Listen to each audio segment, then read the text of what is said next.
L'Église chrétienne Maranatha est présente dans des nations de tous les continents de la planète, des églises dans des pays dans trois Amériques, Europe, Afrique, Asie et Océanie, connectés par la même doctrine, par la direction du Saint-Esprit de Dieu et unis par la parole vivante.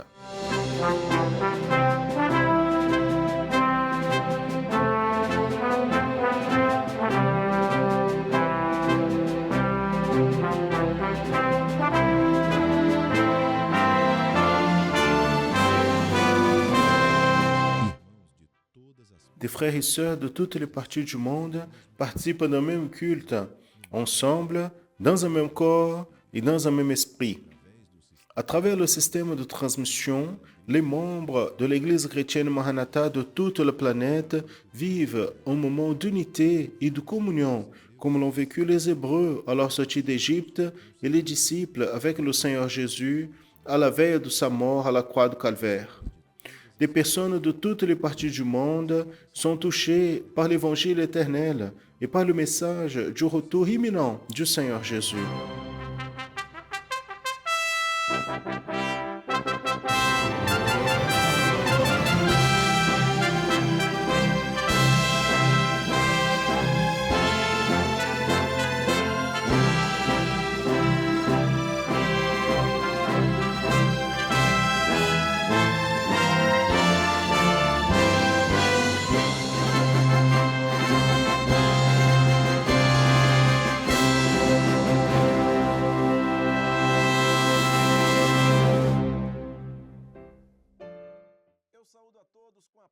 Je salue à tous dans la paix du Seigneur Jésus.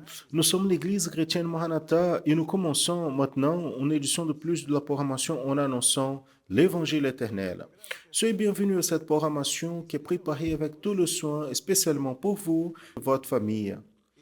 Voici le premier programme de l'année 2022 et ce qui nous réjouit beaucoup, c'est votre audience. Nous commençons une nouvelle année en diffusant à vous des contenus basés sur des études de l'école biblique dominicale de l'Église chrétienne Maranatha qui sont approfondies et étendues ici.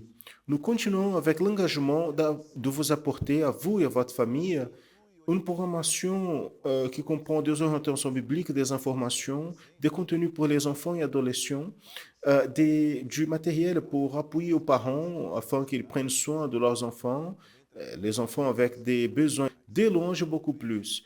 Pour tout cela, nous sommes contents de savoir que nous serons ensemble le long de cette nouvelle année en annonçant l'évangile éternel. Dans le programme aujourd'hui, dans le volet Leçon du Manim, je reçois le pasteur Daniel Moreira pour nous parler sur la préparation nécessaire du serviteur pour ce moment prophétique que nous vivons. Juste après, dans le volet Organisation et méthode, la docteure Fernanda Becali nous parlera d'une thématique très intéressante, éducation chrétienne et conception du monde.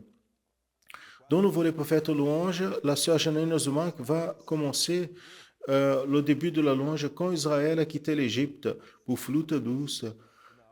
Et dans l'étude pour les enfants intermédiaires et adolescents, la professeure Carla Figueiredo, dans la thématique Salut en Jésus, va parler sur le sujet Salut par la grâce.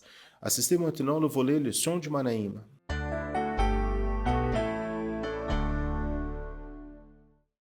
Et maintenant, nous commençons le volet Leçon du Manaïm. Leçon du Manaïm, ce volet où nous parlons sur des thématiques doctrinaires.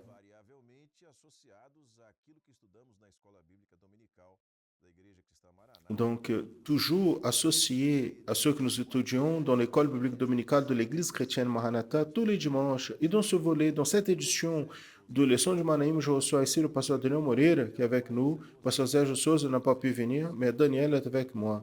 Daniel, la paix du Seigneur, bienvenue. Josias, la paix du Seigneur, la paix du Seigneur à tous. La paix du Seigneur, pasteur Serge aussi. Oui, la semaine prochaine, il sera ici avec nous, si Dieu le veut bien. Très bien. Nous allons aborder dans cette édition de volet Leçon du Manaïm un sujet spécial, mais avant, j'aimerais parler sur les participations des frères qui ont envoyé des commentaires à propos de la promotion en annonçant l'évangile éternel et de voler Leçon du Manaïm de manière particulière et partager avec vous qui nous regardent le commentaire envoyé par notre sœur Patrice Nunes Silva Elle vient de Belo Horizonte, Minas Gerais. Elle nous a envoyé le commentaire suivant. La programmation en annonçant l'évangile éternel est pour moi merveilleux parce que nous nous sentons nourris par la parole révélée. Il y a toujours un grand apprentissage pour continuer à marcher dans le chemin du salut. Ça, c'est le commentaire de Patricia Nunes Silvia de Belo Horizonte, Minas Gerais. Merci Patricia de nous envoyer ce commentaire. Je veux dire, il apparaît ici à l'écran un QR code. Vous pouvez pointer la caméra de votre code, de votre smartphone vers ce code et votre appareil va être redirigé vers WhatsApp. Et vous pouvez envoyer votre commentaire. Quelle est l'importance de la formation pour vous? Cela pour nous est très important.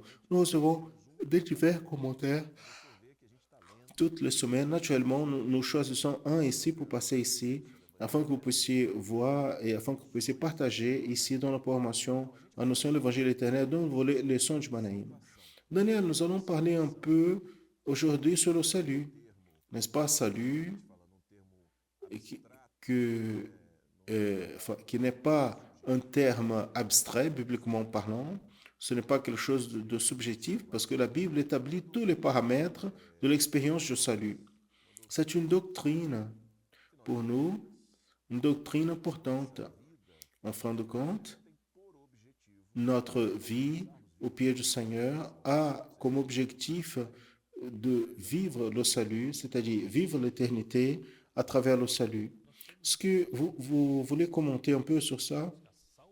Nous comprenons que, nous comprenons que le salut, c'est un bien majeur dans la vie de l'homme.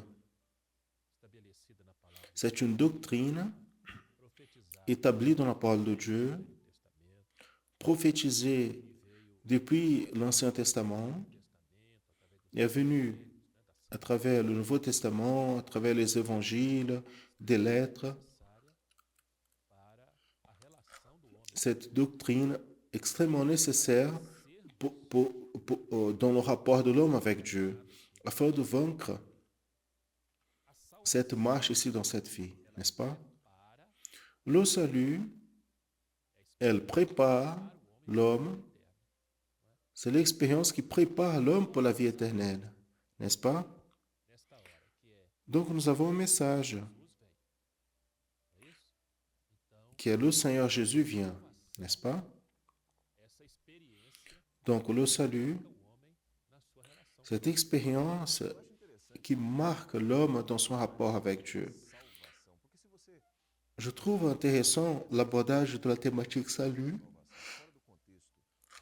parce que si tu utilises cette expression au dehors du contexte biblique, dans n'importe quelle circonstance de la Bible, quelqu'un a été sauvé. Quelqu'un a été sauvé naturellement, il a été sauvé d'une situation qui l'apportait une menace, un danger. Donc la personne entrée dans la mer allait se noyer, a été sauvée. Donc il a eu un salut. Donc, quand nous apportons cette expression à partir de cette compréhension vers le contexte biblique, il est important de comprendre ce salut, comprendre ce qui est ce salut, c'est-à-dire ce salut parle de quoi? Être sauvé de quoi? Parce que seulement en lisant la parole, la Bible, que nous pouvons comprendre. Donc, par exemple, vous avez parlé sur l'enlèvement de l'Église, et la Bible définit l'enlèvement comme un jour grand et terrible, n'est-ce pas? Grand pour les sauvés et terrible pour ceux qui ne sont pas sauvés. Je vais demander un texte ici qui, dans mon opinion, il est très clair dans le sens de montrer l'importance de penser au salut aujourd'hui, en ce monde que nous vivons. Matthieu 24, 33 nous dit la parole de Dieu. Également, quand vous voyez toutes ces choses, sachez qu'il est proche, aux portes. J'aimerais que vous puissiez commenter un peu, Daniel, à partir de ce texte, dans ce contexte que nous étions en train de parler ici. Le texte dit, quand vous voyez toutes ces choses, les personnes peuvent demander, les personnes qui n'ont pas une connaissance plus grande de la parole de Dieu, quelles choses? Les réponses se trouvent dans le chapitre 24 de Matthieu lui-même, qui parle sur des guerres, parle sur des famines, des pestes, des tremblements de terre, des trahisons, parle sur la multiplication de l'iniquité. Donc, c'est un contexte des événements, des circonstances qui vont signaliser le prophétique que nous vivons, l'enlèvement. Donc, il est nécessaire que nous soyons prêts. Prêts. Car ce qui plus importe au moment que nous vivons, c'est de vivre, de connaître la parole, vivre la parole et vivre l'expérience du salut. En mettant en évidence que pendant que cela ne se passe pas, l'enlèvement de l'Église fidèle, il est naturel que quelques-uns passent, c'est-à-dire qui décèdent avant, et nous devons être prêts pour partir ou pour l'enlèvement. Donc le salut, d'ici peu, nous allons même détailler le salut dans la Bible, dans la parole de Dieu. C'est un acte, mais aussi un processus. Très intéressant. Vous avez dit une chose intéressante maintenant. Vous avez parlé sur la rencontre, c'est-à-dire sur le moment de l'homme. Il existe deux situations possibles à travers desquelles l'homme il va faire face à l'éternité, ou par la venue de Jésus, ou au moment où il laisse cette vie, qu'il meurt. Donc, il va faire face à l'éternité d'une manière quelconque. Et pour cela, l'importance de penser au salut, parce qu'il n'a pas comment avoir le salut après ce jour.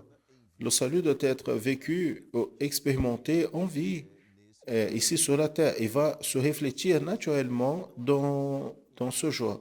Mais vous avez attiré l'attention pour le salut, pas seulement comme un acte, pas seulement comme un moment, une expérience, d'un jour isolé où quelqu'un a levé la main, n'est-ce pas? Non, le salut, c'est un processus. On aime beaucoup utiliser ici un tableau que, de manière récurrente, nous l'utilisons parce qu'il est très didactique, il explique de manière très claire.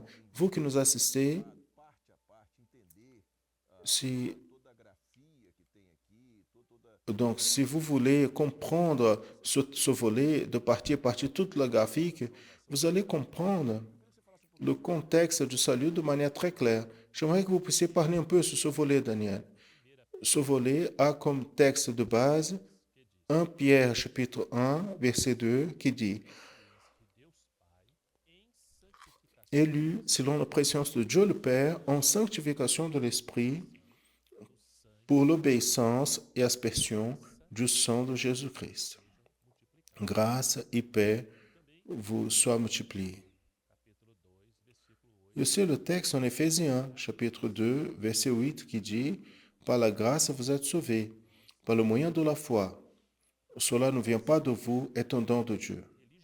Donc le salut, ce n'est pas un projet religieux. Le salut, c'est un projet de vie que Dieu a programmé, c'est-à-dire il a désigné pour l'homme. Mais l'homme, il est libre pour vivre, pour accepter ou non ce projet. Donc, dans le salut, il existe l'acte. L'acte du salut appartient à la souveraineté exclusive de Dieu. Dieu, le Père, élit l'homme pour le salut. Un jour dans la vie de l'homme, cela est fonction de l'âge, des circonstances de la vie. Votre expérience de salut a été une, la mienne a été une autre. Chacun a son expérience. Mais c'est un jour qu'on appelle le jour de l'appel. C'est le jour où l'homme prend conscience de cette élection. Donc le Père élit. L'expérience de l'appel, c'est une expérience avec le Seigneur Jésus, n'est-ce pas? Et la Bible dit élu selon la préscience, c'est-à-dire science, c'est connaissance. Si c'est préscience, c'est préconnaissance. Avant que l'homme prenne connaissance. Ici, on va voir un texte qui parle clairement sur ça. Donc le salut est acte, l'élection du Père, l'appel qui est l'expérience avec le Seigneur Jésus, mais ça ne s'arrête pas là. Il y a un processus après. Et ce processus, nous dit la parole, qui est en sanctification du Saint-Esprit. Et le texte complète en disant comment se passe cette sanctification. Et la personne demande, sanctification, est-ce que c'est une robe, des habits différents, des gestes? Non, la sanctification, c'est obéissance, obéir au Saint-Esprit. C'est au fait de l'homme être gouverné et dirigé par le Saint-Esprit. Il est en sanctification. L'homme, Dieu, il a rendu l'homme capable avec le libre arbitre. L'homme est libre pour accepter ou non cette élection. Donc Dieu, il n'annule pas l'élection. Celui qui peut annuler l'élection, c'est le fait que l'homme n'accepte pas l'élection ni le salut. Quelle chose, hein? Vous avez parlé sur l'élection et selon ce que vous avez dit ici, l'élection, c'est un acte exclusif du Père, c'est la souveraineté de Dieu par sa préconnaissance. Nous allons demander un texte ici pour continuer, qui se trouve en Éphésiens, chapitre 1er, verset 4, qui parle sur cette élection. Il y a une richesse de ce projet merveilleux qui dit, comme aussi il nous a élus en lui avant la fondation du monde, afin que nous soyons saints et irrépréhensibles devant lui en charité. Je comprends que ce texte, il renforce cette, cette présentation que vous avez faite didactique en utilisant le chemin de salut. Il renforce cela parce qu'il parle de l'élection de Dieu, il parle sur la permanence afin que nous soyons saints et irrépréhensibles, n'est-ce pas? Observez Josias et tous qui nous regardent. Il nous a élus en lui, lui qui, en Jésus, avant la fondation du monde. Donc, observez une chose qui est très importante. Le projet de la rédemption, le projet du salut vient avant le projet de la création.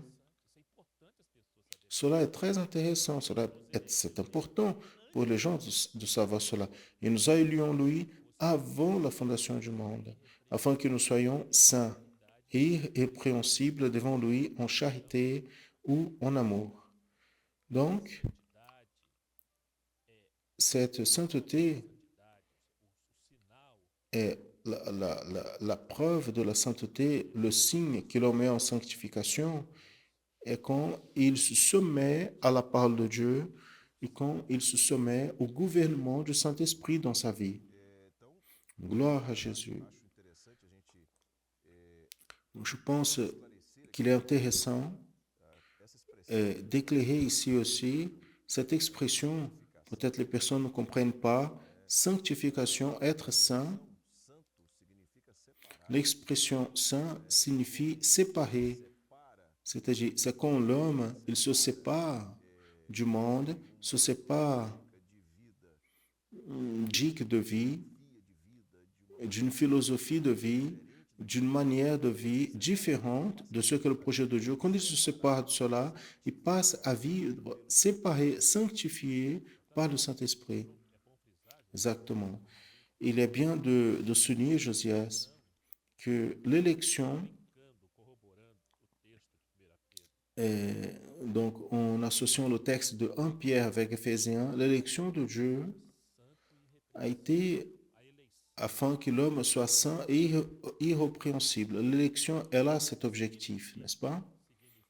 Qui signifie vivre en obéissance à Dieu et sa parole et être gouverné par le Saint-Esprit. Le salut en Jésus seulement existe de cette manière, bibliquement, à travers l'opération et du gouvernement du Saint-Esprit. Donc ce n'est pas un gouvernement religieux ni humain. Il est bien de souligner cela. C'est un gouvernement du Saint-Esprit.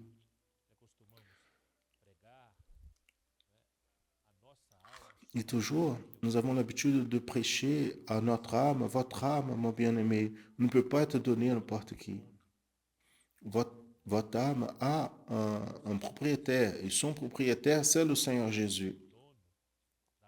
C'est lui le propriétaire de l'âme de l'homme. Et personne ne peut agir dans l'âme de l'homme si bien comme lui, n'est-ce pas? Et l'âme, elle se satisfait, elle est heureuse quand elle a le toucher de celui qui l'a créé. Gloire à Dieu. Nous allons voir notre texte ici, Daniel, qui est très important aussi pour comprendre l'élection de l'homme, qui se trouve en Galates, chapitre 1er, verset 15, qui nous dit, mais quand il a plu à Dieu, qui depuis le ventre de ma mère m'a séparé et m'a appelé ou par sa grâce. Très bien. Donc l'amour de Dieu pour l'homme, c'est notable. Et nous voyons que c'est le témoignage de Paul, n'est-ce pas? Oui. Le projet, il existe depuis la fondation du monde, avant la fondation du monde, n'est-ce pas? Mais le Seigneur, il nous a élus depuis le ventre, c'est-à-dire avant qu'on soit formé. Ça, c'est un mystère. L'évangile est un mystère. Donc, observez bien. Paul, il a persécuté l'Église au nom de sa religion. Regardez quelque chose d'intéressant. Il ne connaissait pas, il n'avait pas l'expérience avec Jésus, avec le salut. Il avait une religion, n'est-ce pas? Quand il parle ici, qu'on parle dans le ventre maternel, quand il était dans le ventre maternel, comme il dit ici dans le texte, il avait conscience de cette élection. Il avait conscience du salut. J'étais élu un jour dans le ventre maternel, vous aussi, beaucoup ont été. Nous n'avions pas conscience de ce salut, mais il y a eu un jour dans notre vie, dans l'histoire de notre vie, que le Saint-Esprit a agi. Il nous a donné conscience de cette élection. C'est le texte de Pierre, élu selon la préscience, avant que l'homme prenne connaissance, avant que l'homme ait conscience de cette bénédiction, de cette élection, Dieu élit l'homme. Quelle chose merveilleuse. C'est un mystère. Et nous voyons la relation entre un Dieu tout-puissant, créateur des cieux et de la terre, de tout l'univers qu'il a, et l'homme, n'est-ce pas? Dans un contexte de, donc, qui montre sa petite taille, n'est-ce pas? Nous sommes dans une planète qui est parmi des billions de planètes, et ce planète qu'on vit, il y a des billions des habitants, et le Seigneur nous a élus. Il y a une élection pour chacun de nous. Je vais faire une parenthèse ici. Il y a une expression dans l'Ancien Testament qui dit que Dieu, il parlait à Moïse bouche à bouche. Vous avez déjà pensé à ce texte, c'est merveilleux. Je pense, comment est-ce qu'un Dieu tout-puissant, glorieux, est rempli de splendeur, parle, euh, donc qui parle avec moi, donc tel comme on est en train de se parler ici. Je suis dans la même hauteur de vous, Josias. Vous comprenez ce que je dis? Nous sommes dans la même hauteur. Regardez l'amour, la grâce, la miséricorde de Dieu de se mettre, de venir, entre guillemets, au même niveau de l'homme pour lui parler. Là était prophétisé Jésus. Dieu a envoyé Jésus pour parler avec nous bouche à bouche. Jésus a parlé avec nous bouche à bouche avec les disciples, avec l'aveugle, avec le paralytique. Et ces expressions bibliques, quand nous méditons en elles, pour moi, je pense, je suis émerveillé avec la miséricorde, la grâce et l'amour de Dieu. À l'intérieur de ce que vous avez dit, je vais vous poser une question. Quelle est la valeur que l'homme il a pour Dieu alors? Quelle est la valeur que Dieu nous donne? Ça, c'est la question. Comment mesurer l'amour de Dieu pour l'homme? Combien a coûté cet amour de Dieu pour l'homme? L'évangile, bien-aimé, l'évangile est exactement la valeur que moi, que vous donnez à ce que Dieu a fait pour moi et pour vous. Donc, l'évangile, vivre l'évangile, donner de la valeur à l'évangile, c'est d'avoir toujours un cœur rempli de gratitude à Dieu. Gloire à Jésus. Pour tout ce qu'il a fait, parce que nous n'avons rien fait. Tout Dieu a fait pour nous.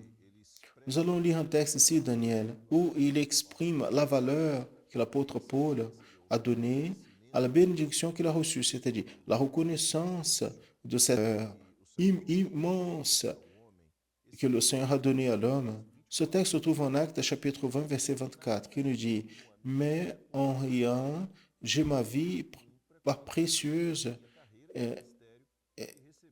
Donc, si j'accomplis avec joie ma carrière, qui est le ministère que j'ai reçu du Seigneur Jésus, en rendant témoignage à Dieu.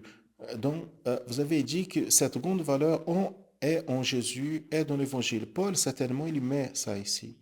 L'Évangile, c'est une reconnaissance que Dieu nous a élus, nous a appelés par sa grâce avant d'avoir la connaissance. C'est selon sa préconnaissance, sans que nous ayons fait quoi que ce soit, mes bien-aimés, pour mériter cet appel, pour mériter cet amour, pour mériter ce grand salut.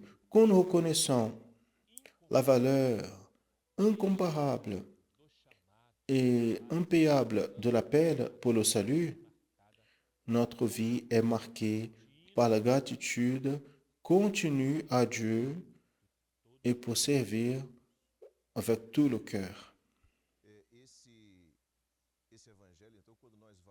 Cet évangile, donc, quand nous donnons de la valeur à cette bénédiction, quand nous donnons de la valeur à cet évangile, nous valorisons le sacrifice fait à la croix de Calvaire, nous valorisons le sang de Jésus versé, nous valorisons la résurrection, nous valorisons le projet de Dieu comme un tout, n'est-ce pas? Exactement. Et pas seulement donner de la valeur, n'est-ce pas, Josias? Parce que quand nous donnons de la valeur, on croit. L'homme, il croit dans le pouvoir de ce sang. L'homme, il croit que ce sang versé à la croix, qui parle sur le Saint-Esprit, ce sang donc qui rachète. Observez bien aimé, la résurrection était la grande explosion du projet de salut, Josias, parce que si sans la résurrection, il n'y aurait pas d'église. Sans la résurrection, il n'y aurait pas d'enlèvement. Donc la grande explosion du projet de salut, c'est la résurrection. Donc à travers la résurrection, l'église est née, le Saint-Esprit est venu. La Pentecôte s'est passée. L'Église a fait face à beaucoup de luttes, des oppositions, mais l'Église a continué vivante, n'est-ce pas? Il y a un reste fidèle. Il y a un peuple qui croit et qui proclame. C'est comme si chacun était une trompette qui annonçait Maranatha, le Seigneur Jésus vient. Loué soit Dieu. Très bien. Maintenant, l'élection de Dieu, et là, en ramenant à ce que vous avez dit un peu plus tôt, le projet de la rédemption, le projet de la création, c'est-à-dire l'élection de Dieu, c'est dans le sens de ramener l'homme, de sauver l'homme vers ce qui est la volonté de Dieu pour cet homme, l'éternité avec le Seigneur. Donc, il existe une finalité dans l'élection de Dieu. Nous allons lire un texte de la parole du Seigneur qui se trouve dans la première lettre de l'apôtre Pierre, chapitre 1, verset 2, qui est exactement le texte de base que vous avez utilisé pour le projet de salut que vous avez déjà dit ici, élu selon la présence de Dieu le Père en sanctification de l'Esprit pour l'obéissance et aspersion du sang de Jésus-Christ. Grâce et paix vous soient multipliées. Très bien. Dieu élit l'homme pour vivre en obéissance et salut, n'est-ce pas? Exactement. Le texte montre que l'élection qui est de la souveraineté de Dieu, elle n'est pas afin que l'homme vive de n'importe quelle manière, et afin que l'homme vive en obéissance, en sanctification, dirigé, gouverné par le Saint-Esprit. Et pas seulement cela. Il dit, pour l'aspersion du sang de Jésus-Christ. Donc, à travers du pouvoir, de l'action, du pouvoir du sang de Jésus, qui est l'action du Saint-Esprit, le Saint-Esprit va confirmer chaque jour cette élection. À la mesure que l'homme marche en obéissance, la confirmation de l'élection, elle se donne par une vie de confession à Jésus et permanence en obéissance à la parole de Dieu. Nous allons ici lire deux textes dans la séquence, deux versets dans la séquence qui montrent que ce processus peut être interrompu par l'action de l'homme ou par l'action de l'homme vivre en sanctification aussi, continuer.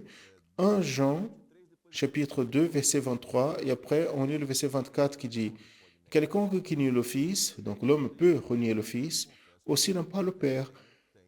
Et celui qui confesse le Fils a aussi le Père. » Le verset 24. Donc, ce qui depuis le début vous avez entendu, que cela reste en vous.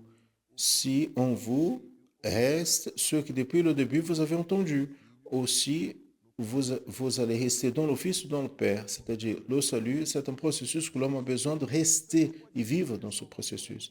Donc, nous pouvons dire que le salut, c'est la seule sortie pour l'homme vers l'éternité. Par rapport à l'éternité, la vie éternelle, il n'existe une autre option. Il n'existe une autre sortie pour l'homme. Sinon, rendre de la valeur, prêter attention pour le salut qui, à lui, un jour a été annoncé et y est confirmé par les opérations glorieuses du Saint-Esprit. Il y a un texte de la parole qui parle sur cela. Nous allons demander ici, il y a deux versets aussi dans la séquence, Hébreux chapitre 2, verset 3, et après nous lisons verset 4 qui dit, comment échappe pour nous si nous ne faisons pas attention à ce grand salut, laquelle, en commençant à être annoncé par le Seigneur, nous a été après confirmé par ceux qui l'ont entendu. Le suivant, verset 4, en testifiant aussi Dieu avec eux par des signes, des miracles et plus dons du Saint-Esprit distribués par sa volonté. Donc le salut, de notre salut, c'est la vie en sanctification, n'est-ce pas?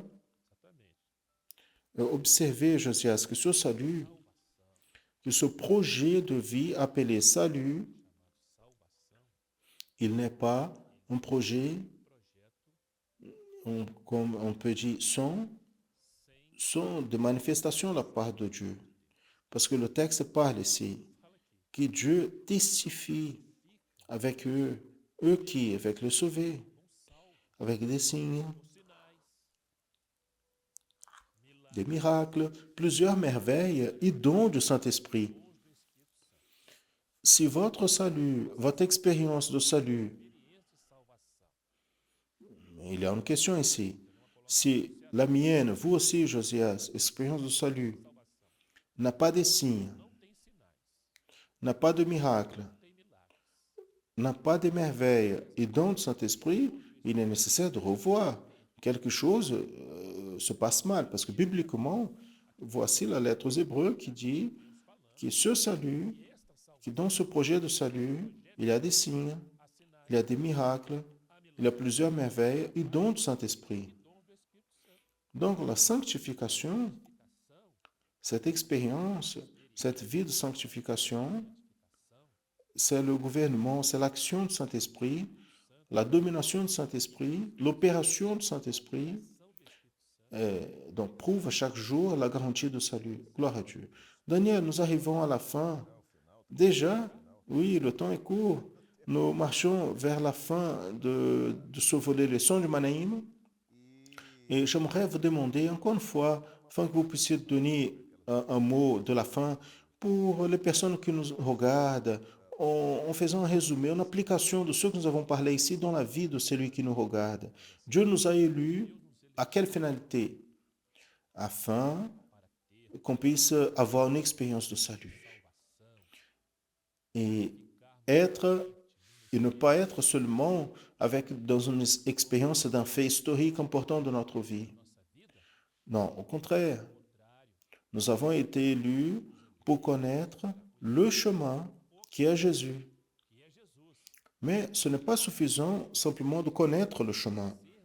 Il est nécessaire de marcher en lui tous les jours de nos vies. Et le prophète Ésaïe a prophétisé sur cela en disant, voici le chemin. Et il ne s'est pas arrêté par là. Il a dit, voici le chemin, marchez en lui. Donc, notre parole finale ici aujourd'hui, qui pour moi, pour vous, nous tous, nous puissions être prêts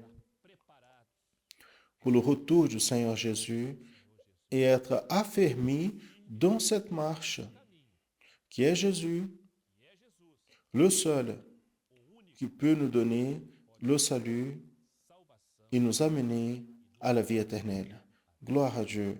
Daniel, le temps est terminé. Nous avons arrivé à la fin de ce volet de leçon de Manaïm de l'année 2022. Merci pour votre présence. La paix du Seigneur, la paix du Seigneur Jésus, la paix du Seigneur à tous, bien-aimés. Le moment que nous vivons, c'est un moment qui nous amène à passer par des situations qui sont de véritables défis que nous devons faire face et aussi les dépasser. Ces défis se présentent à nos vies, à nos familles, et nous amènent à réfléchir sur une thématique de beaucoup d'importance, l'éducation de nos enfants. Dans le volet donc, de professeur Venant de Beccaria nous parlera sur cette thématique.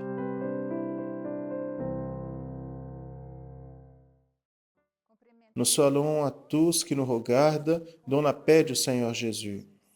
Quelle joie commencer encore une année en famille et en communion avec le Seigneur et les frères, et avec vous qui nous accompagnent, dans la certitude que dans toutes les choses, nous sommes plus que vainqueurs. Nous sommes maintenus et dirigés par le Saint-Esprit. Au début de cette nouvelle année, nous, du groupe de travail organisation et méthode de l'Église chrétienne Maranatha, nous affirmons à nouveau notre engagement de contribuer avec les familles dans les thématiques qui concernent l'éducation de nos enfants, intermédiaires et adolescents, pour cette vie sur la terre et pour la vie éternelle avec Dieu. Tel comme la professeure Monica Médicis, docteur en éducation, nous a dit dans les 2 épisodes de décembre, nous sommes formateurs de culture chrétienne, fondamentés sur la Bible, et non suiveurs d'autres cultures produites par les hommes. Cette affirmation nous fait penser quelle conception du monde se présente dans notre vie de famille et dans les enfants et dans les écoles où nos enfants sont insérés. Le livre des Hébreux, chapitre 11, verset 3, enregistre que par la foi, nous comprenons que le monde, par la parole de Dieu, ont été créés, de manière que ce qui se voit n'a pas été fait de ce qui est apparent. Et de la même manière, l'évangile de Jean, chapitre 1, verset 1, il est emphatique quand il enregistre qui dit qu'au début était le Verbe était avec Dieu et le Verbe était Dieu.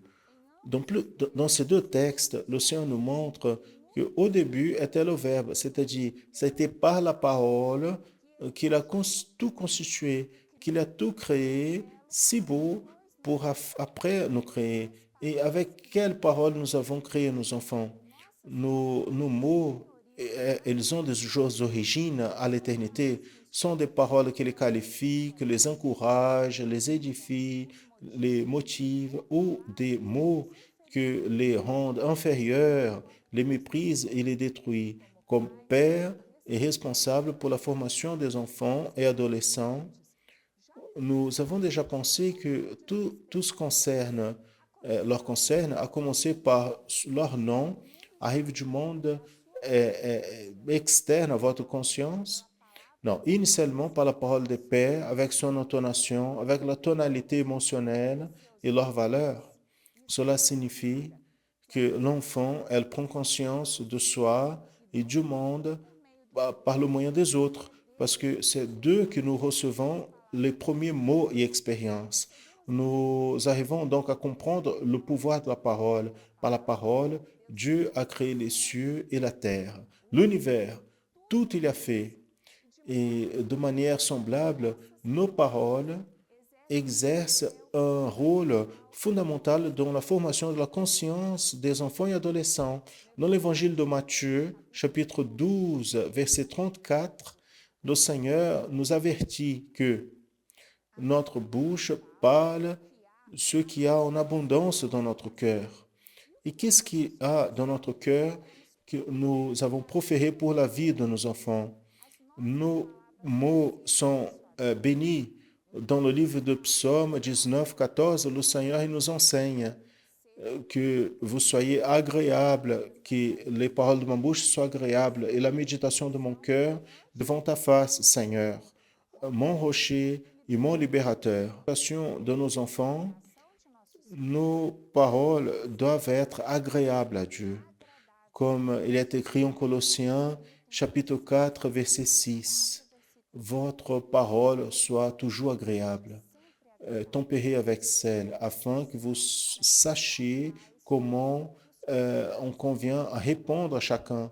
Ainsi, si nous sommes temple du Saint-Esprit, les mots que nous proférons doivent être aimés, contenir la correction avec affection, tempérés avec le sel, c'est-à-dire dans la mesure correcte, remplis de la grâce de Dieu.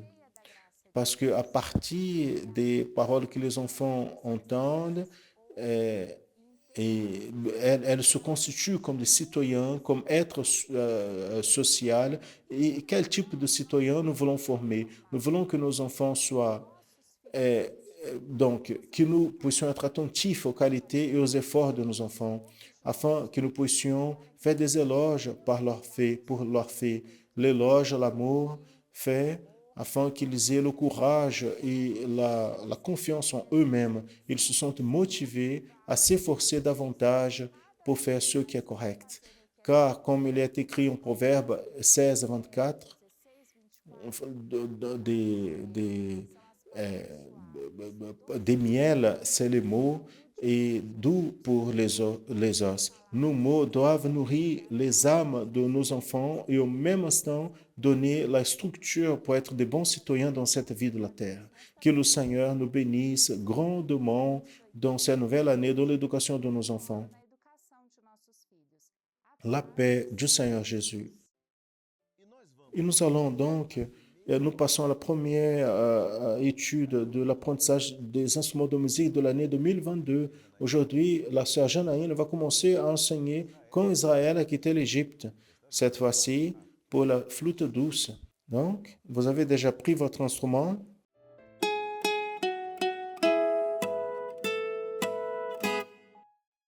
La paix du Seigneur Jésus. Voici la première édition du volet Parfaite louange de cette nouvelle année.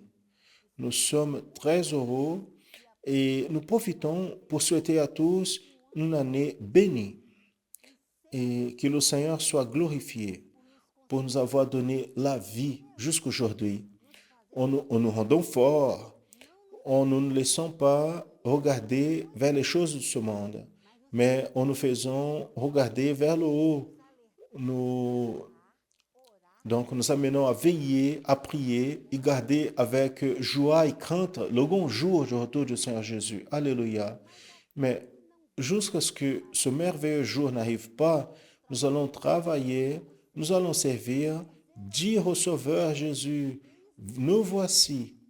Donc, allons-y. Dans les dernières études, nous avons appris sur le bémol. Où se trouve la note si bémol? Dans la flûte douce et dans le clavier.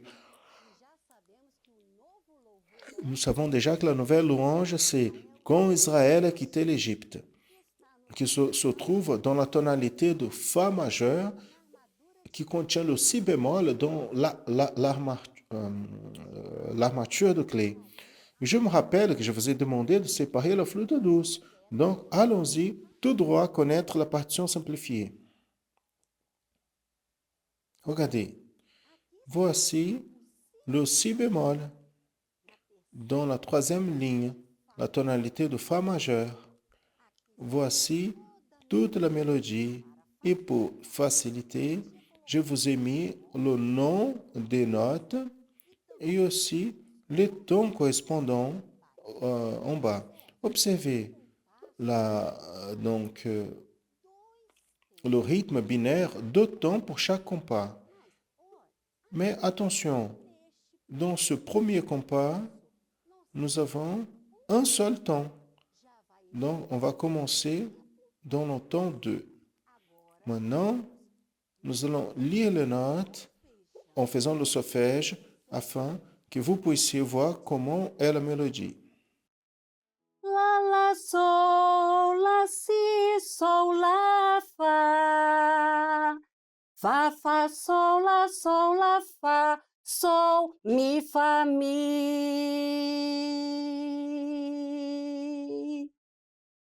Isso! E vamos ter também atenção. Voilà. Donc, nous allons aussi faire attention dans les notes que nous n'allons pas jouer parce qu'il y a une liaison, mais le temps, il doit être respecté. Donc, il va continuer. Dans ce compas, il y a donc une manière de jouer merveilleuse. Donc, nous allons retenir tout ce temps le son de notre flûte. Maintenant, je vais jouer doucement afin que vous puissiez voir l'endroit et garder la mélodie.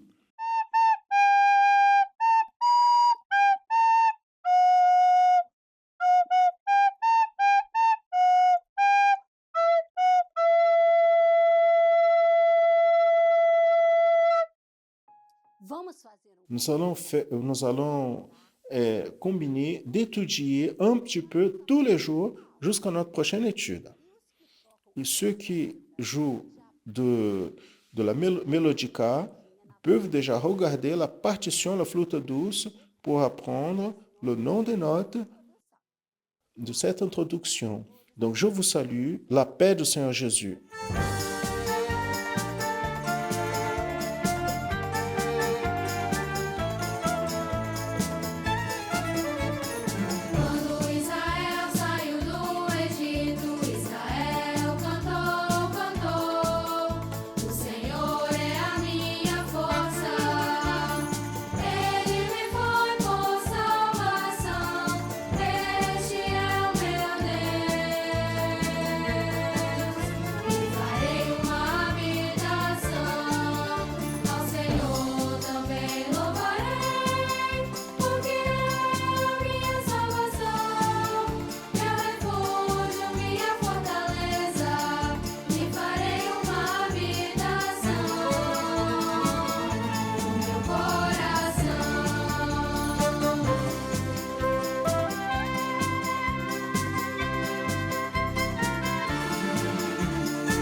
Je vais vous poser une question. Vous avez la certitude du salut. Je me rappelle bien dans mon enfance, mon adolescence, le combien le Seigneur m'a fait comprendre l'importance du serviteur, même dans cette phase de la vie.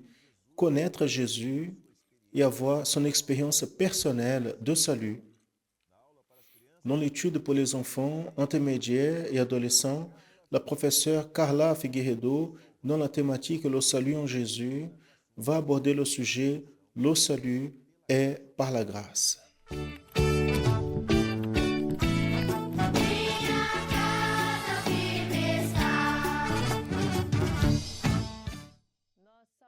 Nous saluons à tous les enfants, aux intermédiaires, aux adolescents et ceux qui nous assistent dans la paix du Seigneur Jésus.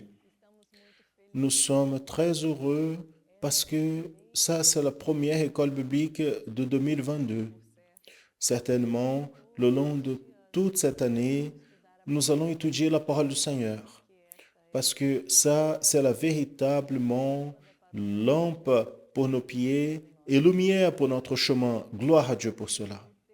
La thématique de notre étude ce mois porte sur le salut en Jésus. Et dans cette première étude, nous allons voir que le salut est par la grâce. J'invite que tous puissent lire avec moi le verset projeté dans la diapositive. Car par la grâce, vous êtes sauvés par le moyen de la foi, et cela ne vient pas de vous, est un don de Dieu. Éphésiens chapitre 2, verset 8. Donc, notre étude parle que le salut est par la grâce. Vous vous rappelez ce qu'est la grâce? La grâce, c'est ce que quelqu'un gagne sans qu'il le mérite.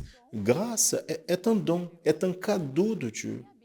Et la Bible nous dit que après que Jésus est ressuscité, les disciples sont allés et ont commencé à prêcher l'évangile. Ils étaient remplis du Saint-Esprit.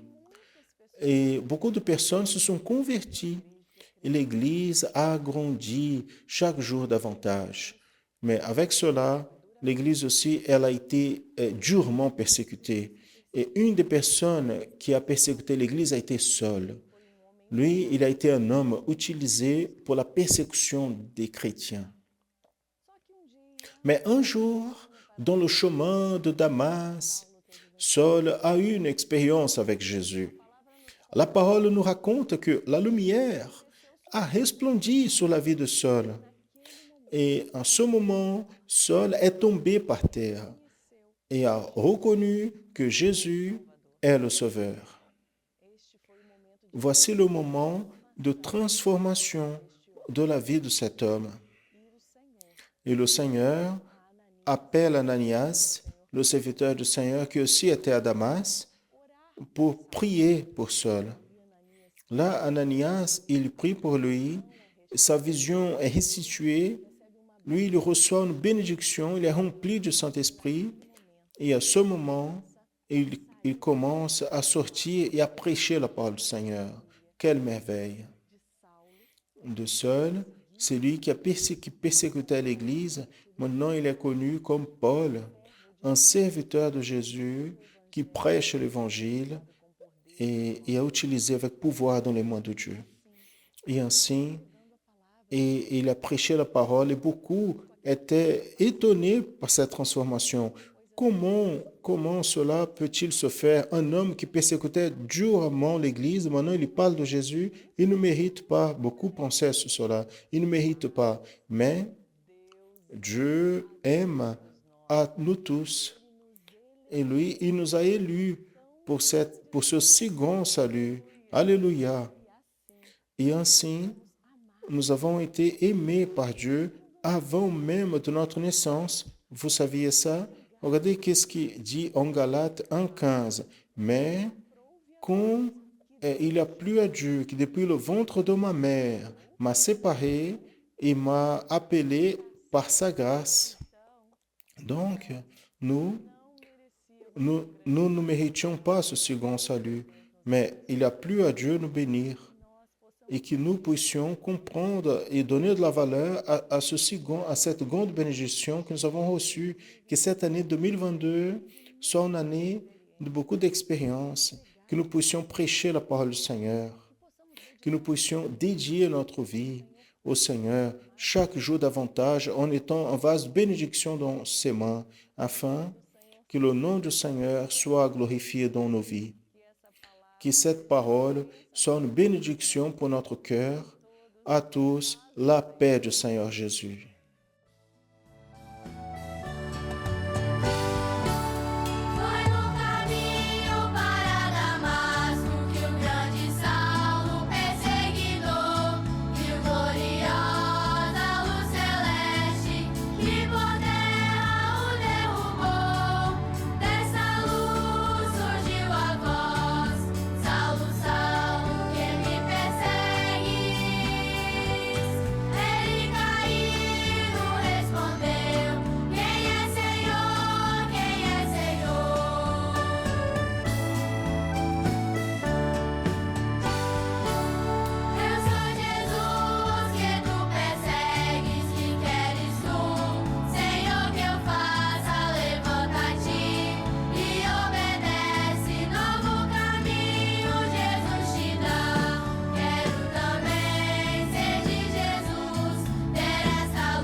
L'année de 2022 a commencé. Et beaucoup de personnes ont déjà vécu cette année une expérience merveilleuse. Je veux vous inviter à vivre aussi, connaître le projet d'assistance spirituelle de l'Église chrétienne Maranatha, la ressource complètement gratuite où vous devez seulement faire un appel. Vous pouvez appeler toujours quand vous voulez. Vous avez besoin vers ce numéro qui apparaît à l'écran, 0800 707 37 6. Vous allez recevoir une prière et une parole de la part du Seigneur Dieu. Si vous souhaitez, vous pouvez aussi pointer l'appareil photo de votre smartphone vers le code qui apparaît à côté du numéro et votre appareil sera redirigé vers cet appel. Et plus, nous n'allons vous demander aucune contribution financière et même pas une offrande. Tout est gratuit. Appelez maintenant si vous souhaitez. Je vous invite à accéder à nos réseaux sociaux et télécharger les applications de l'Église chrétienne Maranatha et de la radio Manaïm. Écoutez des louanges et messages bibliques 24 heures par jour et partagez nos contenus. Accédez aussi au canal de l'Église chrétienne Maranatha sur YouTube et ne ratez pas notre programmation. Maintenant, je veux vous dire une chose. Une de ces programmations est spéciale, l'école biblique dominicale. Vous ne pouvez pas la rater. Elle est diffusée tous les dimanches à 10 heures du matin. Et ainsi, nous arrivons à la fin de cette édition de la promotion annonçant l'Évangile éternel. Dans la semaine prochaine, si le Seigneur nous permet, nous serons ensemble encore une fois. Donc, je vous souhaite une bonne année. Maranatha, le Seigneur Jésus vient.